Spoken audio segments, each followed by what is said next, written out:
I'm not massively surprised. I'm still a little bit surprised Infused in. I mean, you're talking about, you know, one of the kind of potential... I expected it to be closer, I think, is why I'm a little surprised. I would have still backed Infused through that almost the entire way, but it just seemed like Orbit had the number. They were clearly the better S&D team. It made Infused look a little bit amateur, to be perfectly honest with you. They just kept breaking every setup Infused tried to put down. Well, we're going to be going into the third map. It's Evac Uplink. I think this is definitely one of those maps that Infused are more favoured. Infused love this map. They love this map, and you got to be sitting there. If you're Infused, you're gonna. I'm kind of trying to figure out in my head here. I think Orbit are going to ban Afterburner, but if they don't, Infused will be quite happy because I've seen them run this map with Afterburner active, and they know everything. They know all the wall runs. They know all the points to hit, and it's so hard to keep hold of them. They actually, the game I saw, a team didn't ban Afterburner against Infused on this map, and Infused let them outslay them and just continued to score points. They didn't even care. They were just running it all over the map because they knew how to do it so efficiently. So if you're Orbit, Afterburner ban here has got to be super important. Well, we'll be heading into the ban and protect and see what it is. So you're thinking an Afterburner protect? I think it's got to be 100%. It's got to come in. MR6 protected by PD. PD goes, thank you. I will have that one this time around. My teammates have got trigger fingers of the gods.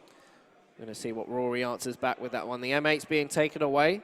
I mean, as soon as they ban the M8, it gives them the freedom in that search and destroy, so that I think they're hoping for something similar in this uplink. We might see some tactical grenade bans coming out here.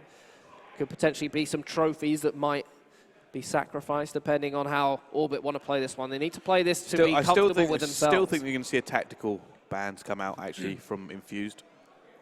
And I think what Zero is waiting for is D-Real's ban. He's waiting to see what D-Real picks. Flashbang has been protected. Concussion has gone. And Zero's sitting there going, oh, really? Really? So that means they're going to have to either run trophies or Tac Mask now. I think you're probably going to see quite a bit of Tac Mask coming out. Tac Mask has been protected by Urban in case it's being taken away. That. And now Marky B. You've got to remember, the last two bans are what? Probably going to be High Caliber and Rapid Fire. High Caliber. This protect and ban plays very heavily into Urban's favor, Infuse's favor right now. We've got an Overdrive, so Rapid Fire is active. Afterburner and Rapid Fire going to be on this map as well. This is really going to change a few things up, because especially considering the fact that the M8 ban come in, the Man of War is actually now so much more effective with Rapid Fire. I think this plays out heavily to Infused. The MR6 been protected. All of them, as you said, very, very good with the MR6. Basically another weapon for them. Well, yeah, I mean, I'm fairly certain we saw Monkey yesterday just run it on the second side of Uplink. That's all he did. It was this map as well. So going to be quite interesting to find out how he actually ends up running this one as well. But coming in again, very normal picks actually from Infused. And I think it's a mirror matchup. It is a mirror matchup. Both teams deciding this is the way they want to play it. And you know what? I don't disagree with any of that. That's pretty standard. I think what's also important to point out about the Rapid Fire not being banned out is the fact that the SMGs for Infused heavily outslayed the SMGs of Orbit in the hard point. So it's not particularly the greatest of things that Orbit would want to be looking at. And that's why I'm thinking this ban and protect plays so heavily into Infused favor. They're going to be laughing at what they're looking at in this next game. I mean, really, yeah, I mean, the VMP's gone down anyway, but I don't know. For me, I think Infused probably would have liked to not have to protect Tac Mask, because realistically, they protected Tac Mask, which means their ban of Concussion was almost completely useless, because they're going to run Tac Mask anyway now. So Zero, like I said, Zero would have been annoyed. He's like, I was ready to ban, you know, Concussion, but you've protected Flashbang now, so it completely makes my pick irrelevant, because I know you're going to run Flashbangs. Absolutely. I think someone's actually dropped out of the game here, so we'll have to get this restarted up for you, obviously with the same ban and protects. But what is it that Orbit need to really be doing in this next game? What is it? How do you take down an Infused on this map? For me, if Orbit want any chance of taking this one, they have to just prioritize drone control.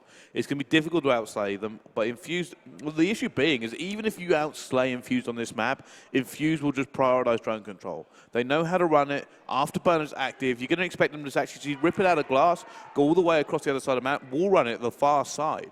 And they'll take the long route. They're quite happy to do it.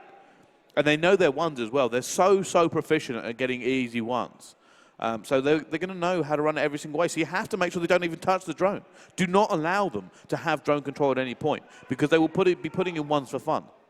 Well, this is actually the uplink that I saw Orbit play yesterday, and they won the stronger side 3-1 against Millennium. And then I think they lost 19-3 in the worse half of the map. So what happened is they kept going for the longest overextend to try and get back to the ball reset once the points had given up, which is obviously the right thing to do. But they wasted so many times, and they did it 3 times and lost control 3 times in a row. They just could not seem to get control of the panels again. And I think what they were hoping is if they can use the tactical grenades to actually give them some sort of fighting hope to get back to panels and be able to take control again, they'd be in a better position where they're not constantly spawning out and having to give up points. Rapid fire. Interesting.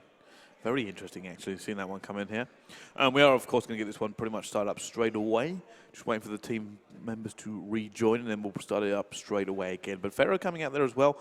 Probably going to see Man of War at the same time come through. Trying to think out what else they're going to do, because obviously rapid fire changes a little bit. Kuda with rapid fire is going to be great. Well, I expect to see. ICR is recently very effective at the moment. It's laser-like, and I'd love to see it actually end up with rapid fire on as well.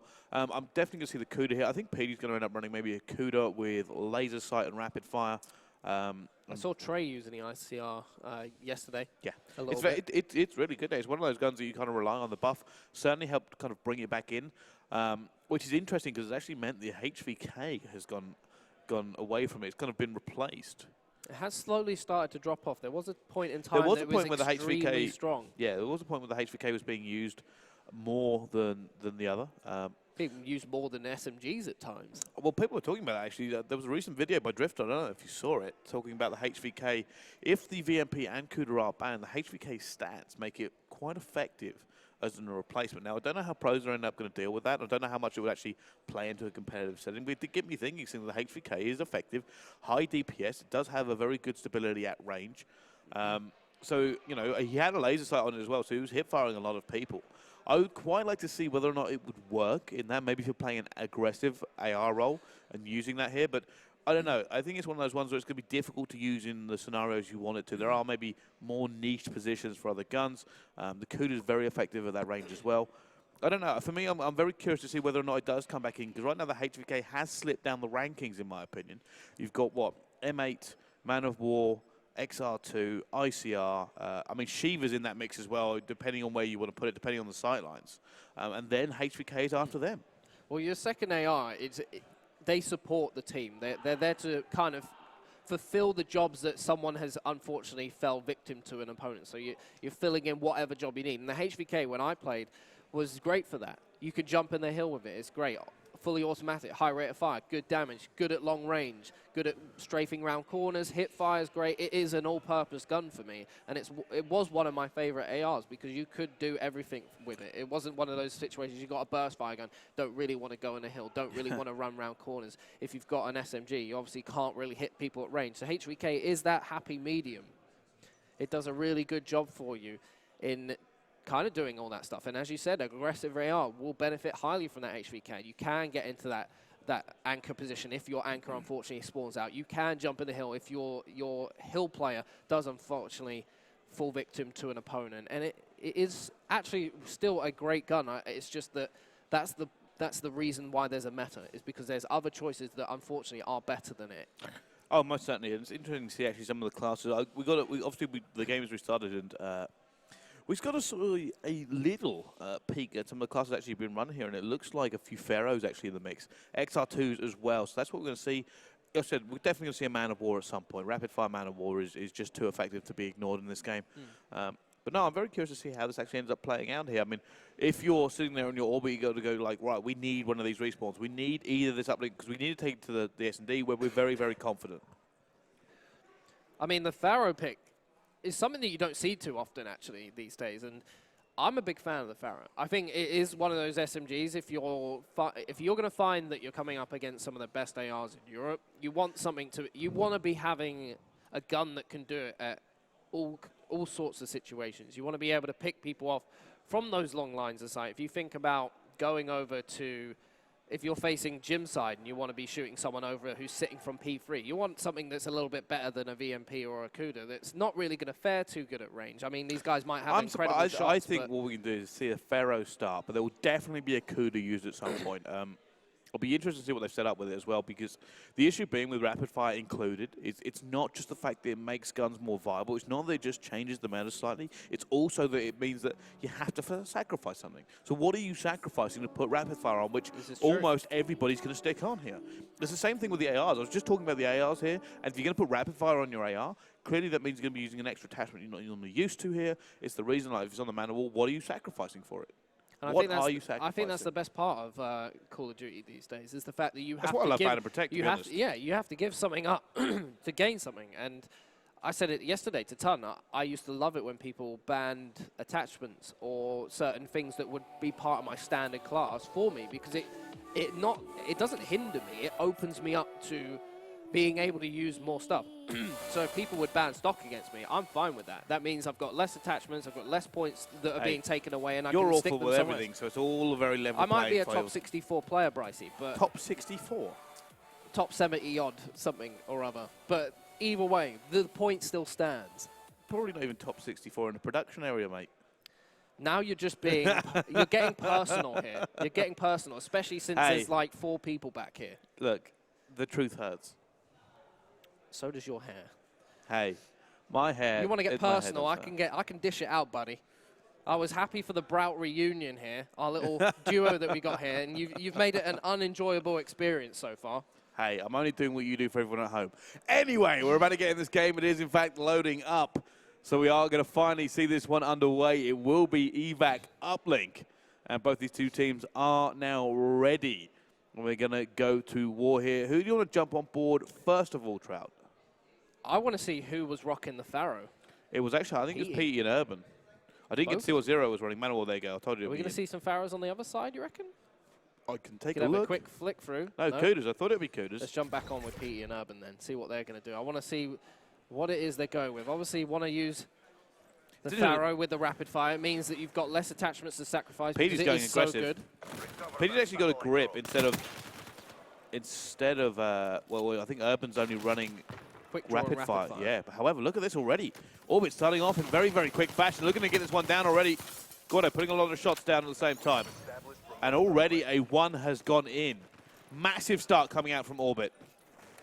Gef Kid is going on a massive reconnaissance flank here. He does manage to get tags on that one. Gets ManCave as well. They're going to spawn onto P2, and he's got to follow it up with kills. Zero ends that one quickly. Here comes Rory going for the ball. He does manage to get it into the portal. No, it's going to bounce off the map. He's going right round the back to the helipad, gets a kill onto Zero, and he's just sitting in the spawn right now, trying to be a nuisance as much as he can.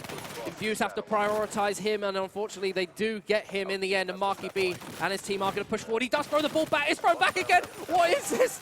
This is like a game of netball here, Brycey. I don't know what's going on. Well, Zero ends up clearing that one away here, and Infused have been rocked. They were not expecting Orbit to come this aggressive out of the gate. Eventually, Petey will pick up a 2-piece. Now, Infused looking to get a little bit of control here, but right now, Orbit do seem to have the tempo of this game. Urban flying up onto the panels. Pete supporting him. Those 2 Pharaohs obviously going to be deadly at range with that rapid fire. Gets tags onto this man. The MR6, his favorite weapon coming out, just trying to play around the pillar to get him. No, Rory kills him in the end. Here comes Gef Kid with that Pharaoh as well. He's obviously gotten up to speed with what these guys are going to be using, and he's brought one out himself. Here comes Zero with the drone control. Well, they do have it here. Like I said, this is the difficult thing right now. Infused are super practiced, and they are going to put that one in very, very easily. You do not let Infused grab this. They're super efficient at doing what they need to do. Urban will have this one as well here. And it does seem right now like Infused are going to just rally a little bit. But this all comes down to this. Gef Kid needs to make a few kills here. He's going to see one. Picks off Marky B. Well, now they have control once again. It is going to be Gef Kid who has control of it. Looking for it. He's going to go for the 1 once again, and he should be able to put that one in fairly efficiently as well. And stays alive. Mimas picks up a 2 at the same time. And right now, Orbit are just detonating on the Infused lineup. Marky B off the respawn. Marky B needs to slow this down. Right now, they are not winning anything. Needs to try and get hold of this panels area and see if he can lock it down for his team. Give them some breathing room. Those SMGs will get the ability to push up. Reset that armor. Urban should reset that armor, especially if he's going to make a push, or he might end up passing it off. He's relying on MarkyB to take control of this back spawn, and he does get the kills. Zero also following out. Oh, look at that. That's confidence in your teammates. 3-2 there for Infused. How confident have you got to be? PD's actually ended up switching his gun here. Clearly was not happy using the Pharaoh, and is now end up going to be using the Weevil. Weevil comes through, pops his kinetic at the same time. Infused are trying to lock this one down a little bit more effectively now. Overextension actually coming in from the team of Orbit, so they are going to let another 2 go. They've massively overextended to get control here. MarkyB's going to shut their control down. It completely backfired for them. MarkyB shut down by Dareal, but it's answered with PE in the end. Oh, he didn't even get that kill as well. They're going to try and hold him down at the same time. Not able to do it. The overextension not actually being effective there from the tool. Zero will have this one again, and he goes for it. He's only going to get a 1 as he does before he drops into the point here. And this is the problem with Infused. You give them an inch now, take a mile. Orbit need to get control of this drone once again. MarkyB's Orbit did so well to begin with. So well to begin with. Well, they do seem to have this fiery opening to all their games, but it just seems to fall off a little bit towards the end. However, they are on the weaker side, you've got to bear in mind, Bryce. So 6-2 down is not exactly the end of the world for them. It was a lot worse yesterday against Millennium. They're having a good go of it. Zero doing work with that Pharaoh right now, looking for the drone reset. He's actually going to push forward to try and cut them off if he can. Yeah, he's going to wall run this, see if he can get hit a flank. He needs to make a few kills. Gavin make one, MarkyB get one as well.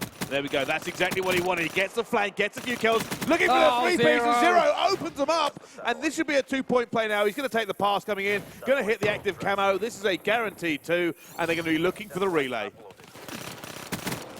Well done, nice heat wave there. He does have those streaks, so he can unleash those. It's down to on the weaker MarkyB. side. MarkyB's going to have it. He's going to go for the 1 as well. He's going to be able to miss Marky. Does lose that one as well. And however, they have now given it to Gefkid. Gefkid's going to be looking to push this one through. Infused desperately running back, desperately trying to get through and stop this one. They've built up a 6-point lead.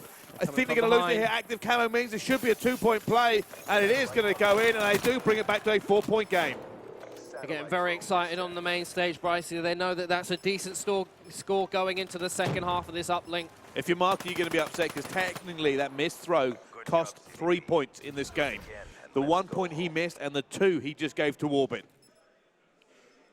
You see the final kill count coming up here. Urban using that Pharaoh. He's using overclock afterburner, fast hands, and blast suppressor with that quick draw rapid fire Pharaoh. So he didn't actually switch his weapon in that. He was quite happy with how the Pharaoh was working. We saw PE using the Weevil. I'm a big fan of the Weevil. I think it's a very strong SMG, especially at range. We see that. I mean, Kuda's still available there. Gordo's actually switched into the Pharaoh himself.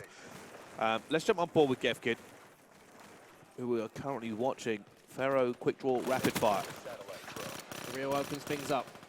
Urban just takes drone control away. Again, this is what I said.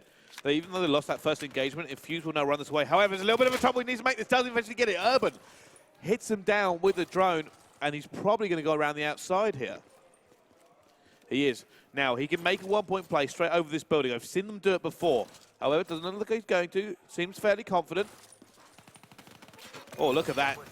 The movement coming in. Like I said, afterburner, it makes a difference. It makes so many more throws viable that it's actually a lot harder to defend against. PE going on a mission to try and take down as many players as he can and open the ways. He does take down Dareal. Right around the outside, also maybe? beats down Mimas. Gefkid goes down. It's up to Kappa to kind of hold this up as much as he possibly can. Is that Marky? It is. Marky's got a scythe. They want to go for the 2 points here, Bryce, and they're all stacked up on this. Zero doesn't get the 2 points, but it trickles in for the 1. PE's on the reset. Just going to try and hold them up as Infused get off the respawn. And this is going to be a massive collision here. Strike. Doesn't hit anybody, but does give them a lot of information. They know there's now 3 outside. Look at that one. PD picks up that kill as well. And now he's going to actually have to go back as Mimas picks up 2 again. Mimas keeps doing that to Infused. Every time Infused think they have control, they end up losing it, but right now they do have control. And they're going to be going forward at the same time. Pushing forward, Dareal gets it. It's going to be Gefkid taking control of this one. He's only 6 and 14, and he has been massively flashed here. Looking to get this one in. Gonna try and get the 1 point. Does eventually bring it back. 5-point game now. However, relay. Mimas wants to make this one. He's going to grab it straight away. Infused will be chasing. He's got hits onto him. Throws it away. Manual pass. Surely they're not going to be able to get that. They are. Dareal picks it up from Emmanuel and will drop that one home. Great accuracy there from Orwin to put that one to him. These next kills are so important here, Bryce. This is where Orbit can start to take the drive. He's going to go long. He's going to go right underneath. He's going to go onto the smoky terrace. No, he slid straight to his death, unfortunately. They could have really taken the momentum there. They had the spawns in control. They had drone control as well, and they were in a good position to start to take this into hand. And unfortunately, they might have lost it there, but they're trying to keep hold as best they can. The spawns are a little bit sporadic right now. However, Gordo managed to stay alive, ends up beating PD in that one. Looks for the next kill, not quite able to get it. Mimus and Zero. Zero going to go down as well. It will be advantage just now to Infused. They look to get control again, but now they go down. Kappa managed to take that one. And both teams desperately fighting for drone control here. PD managed to win that gunfight, and PD will now rip it away. PD has managed to slip the net just a little bit, but he has no armor, and he is being chased. He has Urban backing him up now, and using that afterburner to full effect, resetting the armor. He's going to go for a long one. Now, does he throw it this second? But he is. This is the shot I was talking about. Not going to get able to get it that time, but looks like he might go for a 2 for it. Misses it and just picks it up and goes for it. Quite happy to make that one happen. Great communication there from Infused. He obviously got the call that he had his back, and he managed to pick up the loose ends. And it's one of those situations as Orbit, you're so busy ball watching that you don't know what's going on around you, and you don't know where the opponents are. You've got a massive kill coming in there. You've got to worry about where the ball is and where the opponents are. And here comes more relays from Infused. Zero gets that one in now. However, D-Real will now have this one, but down he goes. Urban refuses to give them any control back. Now on board with Kappa. Kappa's been heatwave as well. Desperately jumping up and down. Matt's going to go down at the same time. Gordo now looking to just make sure he can hold this one. As again, Infused come through, and they seem to be heating up here. Trout, they are refusing to be stopped. It's now 14-7, and PD's using that afterburner to go the long way round. This is where Orbit start to fall short a little bit, is they get panicky about what they're doing, and they start to think, oh no, we're losing a lot of points here, we're losing the slaying game, we're spawning in our different numbers, it's very much a wave spawn, and they can't get hold of the game again. They start to spiral out of control, and Infused have absolutely punished them right now. I was about to say, I'm fairly certain that's not a shot. I think he may have been trying to put it in the danger zone, but not quite able to. For a 15-second price, so that's going to be more time run down. And I think this map is going to go to Infused, and they'll lead it 2-1 in the series. It will be, and they're just dangerous both sides of this one. They know exactly how to run the ones. They know how to continue to get it here. And their slaying really actually started to step up here, because I thought Orbit were on the cusp of a comeback. They seem to really be putting it down. I mean, that manual pass to derail, where it didn't go off the map, was superb. Yeah, that was very unreal, in fact. Zero just finishing this one off, trying to get as many kills as he possibly can. Probably looking for that 30-kill mark. Wow. Great performance from him. It is. I wonder if they're pretty looking to see, can we get another one here? PD ends up picking it up, but he is going to go down here. Obviously, no control for them. And interesting, actually, seeing the scoreboard from these teams actually come through. But outslaying them, I think. I did say Infused. It's all about drone control for Infused on this map. It's not about those slaying. They will slay to get drone control to begin with, but what they'll actually do is you'll see them engage, and you'll see them actually grab drone and run away from an engagement. So here's the funny thing. It actually happened earlier on. 4v4, it ended up being 4 versus 3, or Infused lost the first engagement. Then Infused ended up picking up the drone, which technically makes it a 2 versus 4. But they do that and then somehow still come away with it, because they use their advantage of knowing these ones really easily and effectively. And unlike other games, sometimes having the drone isn't as big a threat because you can slow them down fairly effectively. But Infused make it so dangerous, because if you give them the smallest gap, they know how to exploit it, they know how to make the points count, and that's why it's so difficult for teams to lock onto Infused. Well, you could argue they're almost trying to get Orbit to play into their hands. They're just like, we're patient enough, we know we can get the points when we need to. We'll just take away the drone from you. You've got to come and find it. Make your bets. I think that's what makes Infused so dangerous on uplink. If you're outslaying them, they're playing the drone. If they're outslaying you, they're still playing the drone and they're outslaying you, and it's impossible to win. It's so difficult to beat them in that scenario because they're quite happy with either of them. And you got to remember that Infused are a great slaying team as well. This isn't a sleeper team. This is a team that's going to be, kind of sleeping on, and you're going to outslay them every single game. They can outslay a lot of teams actually. So it's difficult to beat them here, because even if you outslay them, they're still going to try and outplay you. I think what's important as well is the fact that Orbit had the momentum. They're on the stronger side. They kind of got the spawn lock in place. Infused started spawning out onto P3 and P2, and they were in no position to kind of stop the relays. And unfortunately, when Gefkin picked up the ball, He ended up sliding off into the smoking terrace and towards his death, and that killed their momentum. They lost their numbers and their positions on the actual drone reset itself and onto the top AC, and they struggled to come back from there. That's when they stopped getting points. After that, they didn't get a single point. No, they most certainly did not. And just keeping an eye on it, we should be going